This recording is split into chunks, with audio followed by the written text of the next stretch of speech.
Efectivamente, tal cual has leído en el título de este vídeo, te voy a explicar cuál es el único indicador de toda la historia de Bitcoin que ha sido capaz de predecir con 100% de acierto todos los mercados bajistas anteriores. Además, en la segunda parte de este vídeo te voy a explicar por qué estamos ante un cambio histórico dentro de la lectura de este tipo de patrones, ya que no lo digo yo, sino que lo dicen los últimos acontecimientos que estamos viendo en el mercado.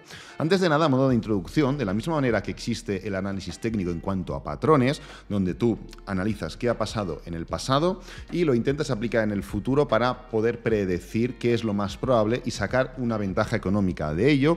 También hay otro tipo de indicadores, como el que vamos a ver a continuación, que se han repetido en un pasado y esperas que se sigan repitiendo en un futuro. Por lo cual tenemos que tener en cuenta que, igual que hay análisis técnico, hay este tipo de elementos, hay análisis fundamental, que pueden compenetrarse, no son 100% necesarios todos, pero pueden compenetrarse. Es importante también entender el criterio a la hora de la lectura de los mismos. Vamos allá directamente al grano y te voy a enseñar el indicador, es este de aquí, pero antes de leerlo, antes de ver qué es lo que nos está diciendo, es muy significativo, yo creo que es más interesante saber de qué se trata. Este artículo te lo voy a dejar abajo en el primer comentario fijado por si te interesa, no lo vamos a leer entero ahora porque no es necesario, solo quiero sacar un poco la definición, qué significa y luego cómo se calcula, ¿vale? Porque pasaremos ahora a continuación a otro pequeño artículo que nos va a determinar cuál es el precio mínimo del indicador para posteriormente que nosotros lo analicemos en gráfica, ¿vale? Entonces, ¿qué es lo que significa la puntuación Z de MVRV? Pues bueno, para empezar, MVRV significa Market Value to Realized Value, ¿vale? A través de esto ya podemos entender cómo se calcula. Igualmente, vamos a ir a este pequeño apartado del artículo, como os digo, os lo podéis leer, yo me lo he leído varias veces para entenderlo bien y es bastante interesante, pero vamos a ver cómo se calcula. Al final, no, esto es cómo utilizar, pero cómo se calcula. Te comenta, pues bueno, literalmente que es lo que hay, y en TradingView lo hemos visto, y en otras webs también está. Tú puedes poner en Google ZDMVRV y ya te sale este indicador, por lo cual no necesitas saber cómo se calcula. Pero sí que es verdad que si tú ya sabes de qué manera se calcula, puedes explicarlo de mejor manera, ¿vale? Entonces, aquí, como veis, pone una mini definición donde dice: la fórmula básica simplemente resta el valor realizado de Bitcoin de su valor de mercado y divide el valor resultante por la desviación estándar, ¿vale? Es una fórmula súper sencilla y súper fácil de calcular, por lo cual no tiene mucho más misterio. Igualmente, si miramos qué es lo que nos comenta el artículo, porque aquí hay un poquito más de información, ahora veremos exactamente el precio que comenta, pero comenta aquí de manera, en palabras un poquito más entendibles, ¿vale? Más amigables. El Z-Score MVRV mide lo alto o bajo que es el precio al contado de Bitcoin en relación con lo que se denomina su precio justo, ¿vale? O sea, mide a cuánto está Bitcoin y lo divide entre el precio que representa que es justo para Bitcoin.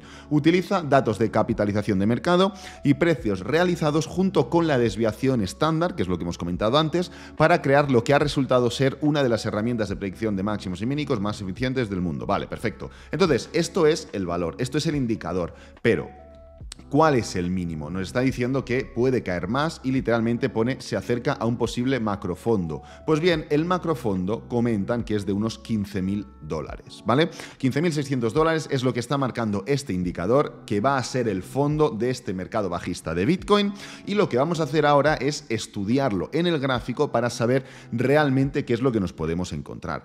Entonces, vamos a pasar primero a una temporalidad mensual para que lo veáis bien, una perspectiva mayor, y luego pasaremos pues ciertamente a la temporalidad semanal para que lo podamos estudiar mejor. Entonces, como veis, ya de entrada estamos viendo cómo tenemos una parte roja, lo que significaría que el precio está sobrevalorado, y una parte verde, lo que significaría que el precio está infravalorado o subvaluado, ¿vale?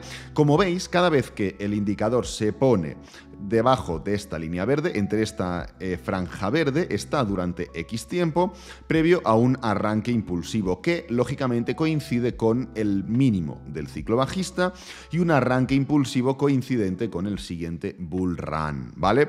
Como veis, ya podemos detectar diferentes situaciones, y es que en todos y cada uno de los mínimos de los ciclos bajistas hemos coincidido con esta temporalidad, y adivinad que estamos ya nuevamente situados por dentro de este valor, por dentro de esta franja de color verde, lo cual ya es una señal, ya es un síntoma de lo que nos puede avecinar en un futuro cercano o no. Ahora lo veremos. Otra cosa interesante que quiero que veáis, y esto es ciertamente a tener en cuenta, es que cada vez el indicador se introduce menos en esta franja verde. Como veis, la primera prácticamente toca la parte inferior, la segunda se queda un poquito en la mitad, la tercera mete un poquito la puntita, hablando mal, y la cuarta pues justamente está ahora entrando, está justamente ahora de lleno allí metida, ¿vale? En esta franja verde. Entonces, esto ya nos da una relación que coincide casual o no casualmente con el estudio de los ciclos bajistas que hemos ido haciendo y también de los ciclos alcistas, ¿vale? No vamos a entrar ahora en el detalle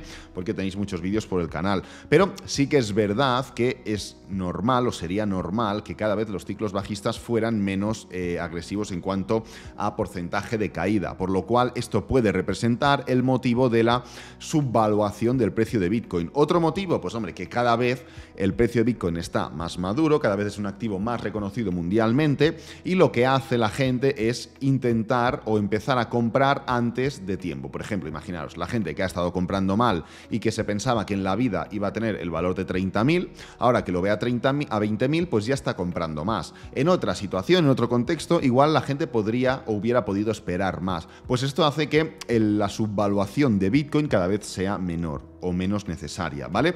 Entonces, si copiamos este indicador, vais a ver, lo copiamos del gráfico mensual y lo pegamos en gráfico semanal, lo que vamos a ver es que realmente no significa o el precio no implica que tiene que tocar el punto y luego ya arrancar con fuerza. Como veis, el indicador se pasa un periodo de tiempo determinado en estos mínimos de aquí. Como veis, vamos a calcular desde el punto en el que entra, pam, hasta que sale. Aquí tenemos 322 días, desde el punto en el que entra hasta que sale, 392 días, desde el punto en el que entra hasta el que sale, 147 días y ahora mismo acaba de entrar. ¿Esto qué nos indica? Pues hombre, nos indica que a mínimo que se esté unos 200 días, que es una media de días aproximada, ya nos vamos a diciembre de este año antes de poder dar un hipotético inicio de un nuevo ciclo alcista, ¿vale? Así que ya de entrada tenemos el primer tip. No os motivéis porque no va a ser de hoy para mañana. Segundo tip, no implica la entrada en esta franja verde, no implica el mínimo, ¿vale? El mínimo se forma más tarde, se forma durante ese movimiento,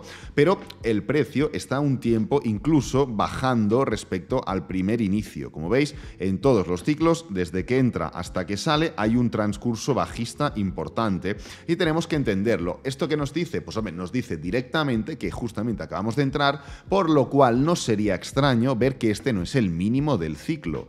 ¿Esto qué iría relacionado? Pues hombre, va directamente relacionado con lo que nos comentan aquí de un mínimo de 15.600. Luego tú te lo puedes creer, puedes tener otras intenciones, puedes tener otro contexto, pero es lo que nos dicta el indicador. Relacionado con esto, y es muy importante que lo entendamos, y ahora ya pasamos a la segunda parte del vídeo, donde quiero hacer referencia a el crash, a el reset, que es como lo titulo, de este tipo de indicadores. Lo titulo el reset de las criptomonedas y es cierto. ¿Por qué? Pues porque en este ciclo bajista, en estos últimos meses en los que estamos viendo el precio de Bitcoin caer, caer y caer, el problema no es la caída, el problema es que se están rompiendo lanzas en contra de de diferentes indicadores, de diferentes elementos que nos indicaban que en toda la historia de Bitcoin nunca había pasado. Y lo enlazo con el principio. Tú al final el análisis técnico lo utilizas para entender que si tú sabes lo que significa un doble techo, si tú en todos los dobles techos te pones corto, a la larga lo que vas a hacer es ganar dinero. ¿Por qué? Pues porque la figura de doble techo es potencialmente bajista, ¿vale? Entonces, hemos visto que pues Bitcoin ha tenido diferentes elementos, diferentes patrones, que ahora comentaremos algunos de ellos, que se han estado respetando durante toda su historia, pero que se han dejado de respetar justamente en este ciclo bajista. ¿Esto qué implica? Bueno, pues implica que tenemos que tener presente que por muy fiable que sea un indicador, por muy fiable que sea un patrón, estamos viendo cómo en este último ciclo, en estos últimos meses, Bitcoin está rompiendo o está dejando atrás todos esos patrones. Por ejemplo, podemos empezar por varios. El primero, nunca hemos tenido un patrón de reversión antes de un inicio bajista. Aquí vemos que tenemos un doble techo y entonces tenemos ese mercado bajista. Aquí no hubo doble techo, hubo una caída. Aquí hubo una caída. Aquí hubo una caída. Por lo cual es la primera vez en toda la historia de Bitcoin que el mercado bajista se inicia con un patrón de reversión bajista. ¿Vale? Punto número 1. Punto número 2. Hasta ahora, nunca en toda la historia de Bitcoin habíamos llegado a tocar el máximo del ciclo anterior. Y aquí los podemos marcar. Tenemos aquí uno, tenemos aquí otro, y en este sí que ya se ha tocado. Pero hasta ahora, nunca en toda la historia de Bitcoin, no es que no lo hubiéramos tocado, es que no nos habíamos ni acercado. Fijaros que en el segundo ciclo bajista nos quedamos a un 81% del máximo anterior. En el segundo máximo histórico nos quedamos a un 60%. Y en este caso nos comemos el máximo histórico anterior. Por lo cual ya es un nuevo elemento que te dice, oye, esto nunca había pasado, pero ahora sí que está pasando. Otro elemento es que nunca en toda la historia de Bitcoin habíamos cerrado por debajo de la media móvil de 50 mensual ni de la media móvil de 200 semanal. Aquí tenemos la primera es la de color rojo, la segunda es la de color azul. Nunca en la historia de Bitcoin había sucedido esto. Sí que habíamos tenido dilataciones, sí que habíamos tenido caídas, pero nunca se había hecho un cierre por debajo de los mismos. Pues bien, en este ciclo bajista ya lo hemos llevado a cabo. Otro elemento importante, nunca en la historia de Bitcoin habíamos tenido tanta divergencia MACD, o sea, tanta sobreventa RSI. Y esto es cierto, nunca habíamos estado en estos niveles en los que nos encontramos actualmente. Fijaros la sobreventa RSI tan grande, bueno, es la más grande de toda la historia. Pues nunca habíamos tenido algo así. Otro elemento más, y con esto ya finalizo, nunca habíamos tenido tan siquiera 6 semanas bajistas en Bitcoin. Pues bien, no solo hicimos 6, sino que hicimos 7, hicimos 8, hicimos 9 y la única vela alcista fue esta vela de aquí, esta vela verde, que era alcista de color, no alcista de naturaleza. Porque si esta vela la contamos también como bajista, hemos estado 12 semanas seguidas cayendo en Bitcoin. O sea, nueva lanza que se rompe a favor de ir con cuidado en este tipo de situaciones y de ir con cuidado en este tipo de indicadores y de lecturas. Al final, lo que tenemos encima de la mesa es lo que tenemos y es el indicador más fiable de toda la historia de Bitcoin. Y esto es así, es el único que ha tenido un 100% de credibilidad. Sí que es cierto que solo lleva 3 predicciones, tampoco es algo que lleve un resultado de 200 predicciones, pero sí que es verdad que las 3 predicciones que ha tenido que hacer las ha cumplido a la perfección. Igualmente y de manera paralela, nosotros tenemos que ser críticos, nosotros tenemos que entender, que saber leer qué es lo que hay, qué es lo que no hay, y si bien tenemos un indicador bastante potente, bastante atractivo, tenemos un contexto que indica todo lo contrario. Y de la misma manera que se han incumplido todos los comentarios que he hecho hace nada, ¿por qué no se podría incumplir este indicador también? Os lo dejo encima de la mesa, os lo dejo para que penséis, para que hagáis vuestro propio análisis, vuestra recapacitación, os leéis el artículo, analizáis el gráfico, lo hacéis como os interese mejor, pero tenía que informar las dos partes. Espero que te haya gustado, que te haya servido, que es lo importante. Si es así, dale me gusta, suscríbete, compártelo con amigos, con la familia y nos vemos en el próximo vídeo. Adiós.